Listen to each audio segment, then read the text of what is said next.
ఈ రోజున మంగళగిరిలో తిరిగి వైఎస్ఆర్ కాంగ్రెస్ పార్టీని గెలిపించడానికి మూడవసారి నేను తిరిగి వైఎస్ఆర్ కాంగ్రెస్ పార్టీలోకి జగన్మోహన్ రెడ్డి గారి దగ్గర చేరడం జరిగింది.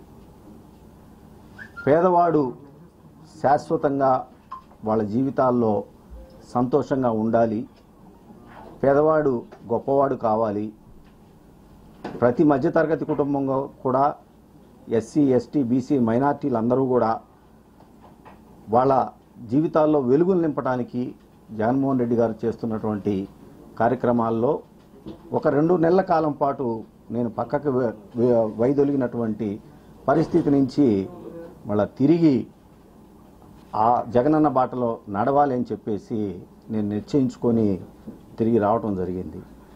మనందరికీ తెలిసిందే, రాజశేఖర రెడ్డి గారి బాటలో నడుస్తున్నటువంటి జగన్మోహన్ రెడ్డి గారు ఇంకొక 20-30 సంవత్సరాల పాటు ఈ రాష్ట్రానికి ముఖ్యమంత్రిగా నిలబడగలిగితే, ప్రజలందరూ కూడా అండగా ఉంటే పేదవాడు వాళ్ళ జీవితాలు పూర్తి స్థాయిలో ఉన్నత స్థితికి వెళ్తాయి అని చెప్పేసి ఇవాళ జగన్మోహన్ రెడ్డి గారు చేస్తున్నటువంటి పరిపాలన రుజువు అవుతూ ఉంది అనే సంగతి మనందరం కూడా చూస్తూ ఉన్నాం.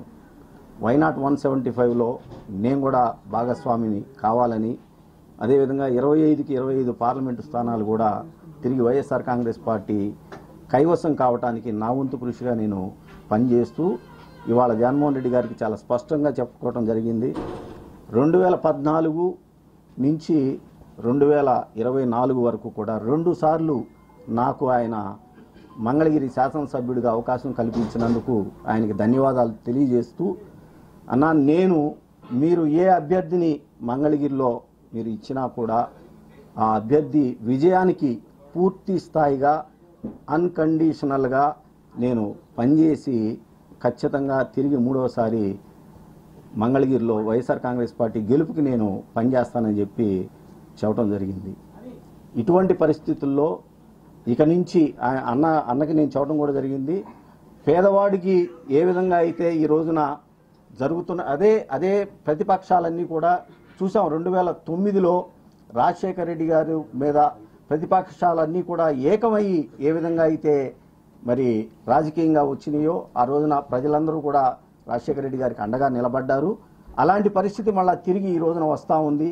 ఈ రాష్ట్రంలో పేదవాడికి మంచి జరగకూడదు, మధ్యతరగతి వాడికి ఎవరు అండగా ఉండకూడదు, మధ్యతరగతి వాళ్ళు ఎస్సీ ఎస్టీ బీసీ మైనార్టీలు ఎవరు కూడా రాజకీయంగా ఆర్థికంగా సామాజికంగా ఎదగకూడదు అని చెప్పేసి ఈ ప్రతిపక్షాలన్నీ కూడా చేస్తున్నటువంటి ప్రయత్నాన్ని తిరిగి ఎండగట్టాలి, వాటికి ఎదురుగా నిలబడాలి అని చెప్పేసి భావిస్తూ జగన్మోహన్ రెడ్డి గారి సారథ్యంలో అన్కండిషనల్గా పనిచేయడానికి, అదేవిధంగా మంగళగిరిలో మళ్ళా చెప్తా ఉన్నాం, తిరిగి 2024లో కూడా నేను వైఎస్ఆర్ కాంగ్రెస్ పార్టీ అభ్యర్థి గెలుపుకి నేను కృషి చేస్తాను, పనిచేస్తానని చెప్పి తెలియజేసుకుంటూ, 19లో ఒక ఓసీ చేతిలో ఏ విధంగా అయితే తెలుగుదేశం పార్టీ నారా లోకేష్ గారు ఓడిపోయారో రాసిపెట్టుకుండి, మళ్ళా 24 ఎన్నికల్లో బీసీ సామాజిక వర్గానికి చెందినటువంటి అభ్యర్థి చేతిలో నారా లోకేష్ గారి ఓటమి ఖాయం అని చెప్పేసి ఈ సందర్భంగా తెలియజేసుకుంటా ఉన్నాను. Thank you.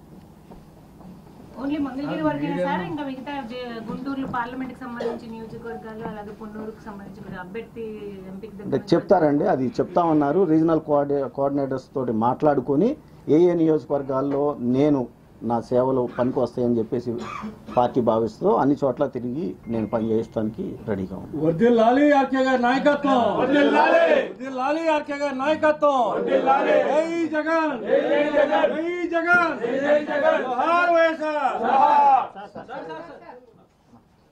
గతంలో కొన్ని కామెంట్స్ కూడా చేశారు, వాటికి సంబంధించి కట్టుబడి ఉంటారా లేదంటే దానికి సంబంధించి అంటే ఎటువంటి వ్యాఖ్యలు అంటే అభివృద్ధికి సంబంధించి లేదంటే మంగళగిరి అభివృద్ధికి సంబంధించి జగన్మోహన్ రెడ్డి గారు అధికారులను ఆదేశించి ఆ పనులన్నీ కూడా చేయడం జరిగింది. ఉదాహరణకి గతంలో చంద్రబాబు నాయుడు గారు ముఖ్యమంత్రిగా ఉన్నప్పుడు ఏదైతే బలవంతపు భూసేకరణకి మంగళగిరి రూరల్, అదేవిధంగా తాడేపల్లి రూరల్ మండలాల్లో బలవంతపు ల్యాండ్ ఎక్విజిషన్కి నోటిఫికేషన్ ఇచ్చారో దాన్ని రద్దు చేస్తాము అని చెప్పి చెప్పడం జరిగింది. ఆ విధంగా ఆల్రెడీ పని సిఆర్డీఏ వాళ్ళు, గుంటూరు కలెక్టర్ గారు కూడా పనిచేయడం జరిగింది. అది తుది దశకి చేరుకుంది. అదేవిధంగా మంగళగిరి డెవలప్మెంట్కి సంబంధించి కూడా పూర్తి స్థాయిలో అంచనాలు అవి సిద్ధమైపోయి పనులు కూడా ఆల్రెడీ స్టార్ట్ చేశారు కాబట్టి అది ఆ దిశగా ఇవాళ పనులు పూర్తి స్థాయిలో అయిపోవస్తుంది.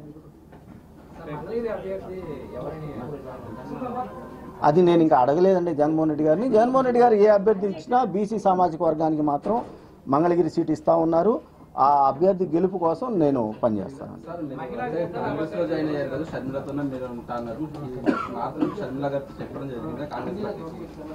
నేను చెప్పలే, అదే ఇందాక అన్నానండి. 2009లో రాజశేఖర రెడ్డి గారిని ఓడించడానికి అప్పుడు ఉమ్మడి రాష్ట్రంలో ఉన్నటువంటి పార్టీలన్నీ కూడా ఎలా ఏకమైపోయినాయో ఇవాళ తిరిగి జగన్మోహన్ రెడ్డి గారిని ఓడించడానికి ఈ రాష్ట్రంలో ఉన్నటువంటి పార్టీలన్నీ కూడా ఏకమైనవి.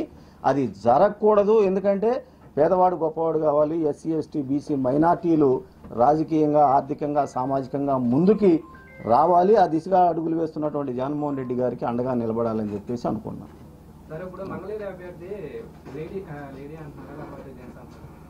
అది నాకు తెలియదండి. అదే అన్నాం, జగన్మోహన్ రెడ్డి గారు వైఎస్ఆర్ కాంగ్రెస్ పార్టీ ఎవరికి మంగళగిరి సీట్ ఇచ్చినా కూడా బీసీ సామాజిక వర్గానికి సంబంధించి వాళ్ళ గెలుపు కోసం 100కి 100% పనిచేస్తాము.